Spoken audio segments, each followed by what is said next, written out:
Hello everybody. Uh, in this video I am going to show you how to use a new feature that was recently added to NBible. It was a sponsored feature. Thank you for the sponsors again. It is import/export CSV files, meaning import or export bookmarks and notes as CSV. So this is a handy feature if you want to import data from another application into NBible, or you want to export NBible data and use it in another application, or you want to, let's say, manipulate your bookmarks or some data in spreadsheet application. So let's see how this works.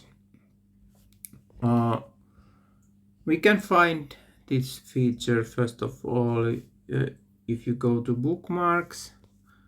You can choose the label you want to use for the export. Let's export this vapaa tahto. Oh no, this is only one bookmark.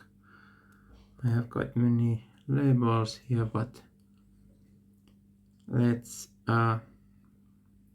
export this devotion 6. You can find this feature here.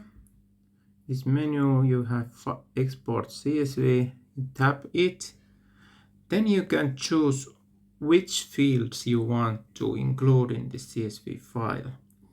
You might be interested in only some of them, and if you deselect some of them, let's deselect ordinal start and end and something like that. Maybe I will leave the rest, so we will see.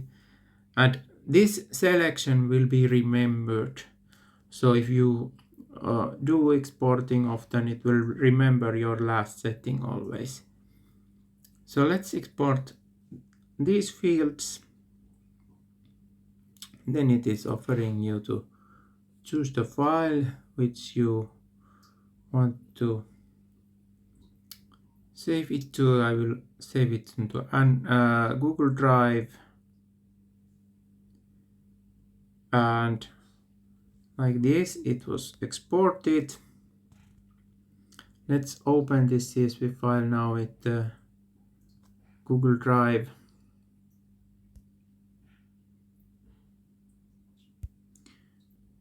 So I found it. So here you see what kind of data is in this file. So first column is first row is the title row, which means that what data is inside each of these columns. First is OSIS reference. Second is this kind of Bible reference, meaning this kind of human readable reference. This document, book, chapter start, verse start, chapter end, verse end. This ID is the internal ID of this bookmark used by NBible.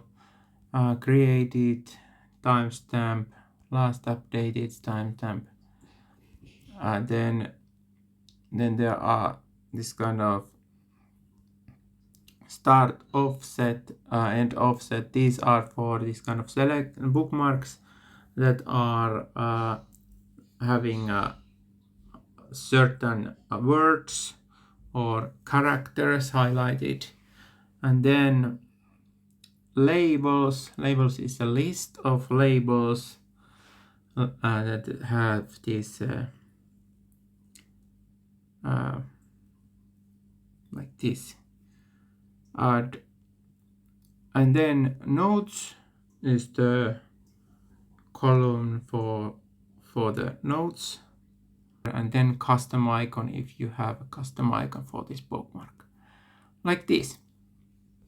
Then if you have a CSV file, you can edit it now here, or you can import from another application, as long as you have like minimally we need to have some Bible reference in this bookmark so that we can import. Let's say I want to now import these bookmarks.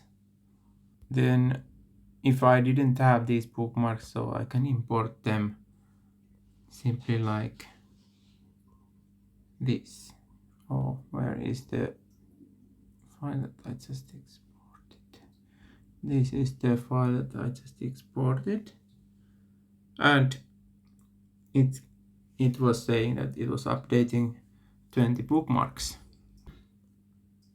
Everything looks good so far still after this update. So this is how this feature works. This is a little bit more advanced feature, but it is certainly useful for some users. So thank you for watching this video. This was a sponsored feature, so I want to thank you again, the sponsors that were sponsoring this feature. And if you want to sponsor and Bible development, I will add links in the description box where you can find information how you can do so. Thank you and see you next time. Bye bye.